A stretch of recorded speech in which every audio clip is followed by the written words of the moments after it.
ज्या कायदा सुव्यवस्थेचा विषय आहे त्या निश्चित हा विषय उचलला जाईल. कारण ज्या पद्धतीनं SIT तर लावली, आरोपींना अटक तर झाली, परंतु अजूनही पोलीस आरोपींच्या बाजूनं वागतात की काय, कोणाच्या दबावाखाली. मी पोलिसावर आरोप करत नाही, पण काही राजकीय हस्तकांचा त्या ठिकाणी दबाव दिसतोय. जर मी काल प्रत्यक्ष गेलो नसतो तर यांनी अटक केली असती का नाही केस, ते हा पण माझ्या समोरचा प्रश्न आहे. उलट आता कायद्याचं बाजू सोडून व्यक्तिगत काही विषय याच्यामध्ये काढले जातात. मला वाटतं ते चुकीचे होतील.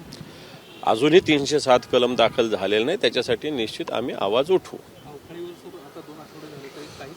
नाही, आज होईल. त्याच्यानंतर त्यांनी जर काही केलं नाही तर त्याच्यावर आवाज उठवू. आमच्याकडे आहे अजून 2 दिवस, उद्याचा दिवस आहे, परवाचा दिवस आहे, नक्की आवाज उठवू.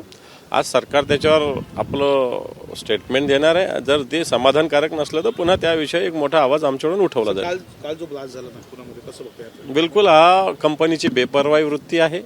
संरक्षण खात्यासारखा महत्त्वाचा विभाग असताना ज्या पद्धतीनं बेपर्वाईनं बेमुरवतखोरपणे इथं काम केलं जातं, कामगारांना वेठबिगारासारखं वागवलं जातं, त्याचे परिणाम या सगळ्या गोष्टी झालेले दिसतात. आणखी त्याची चौकशी होईल. मला वाटतं त्याच्याविषयी जास्त बोलणं योग्य होणार.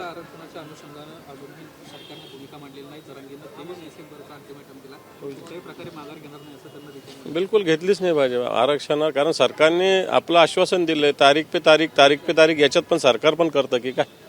आम्हाला सरकारने तारीख दिलेली आहे, त्या दिवशीवर त्या भूमिका ती जे त्यांनी सांगितलं ते कम्प्लीट केलं पाहिजे. एकीकडे सरकार बोलतं का आम्ही आरक्षण देतो, दोन्ही आरक्षणाबाबतीत गंभीर आहेत.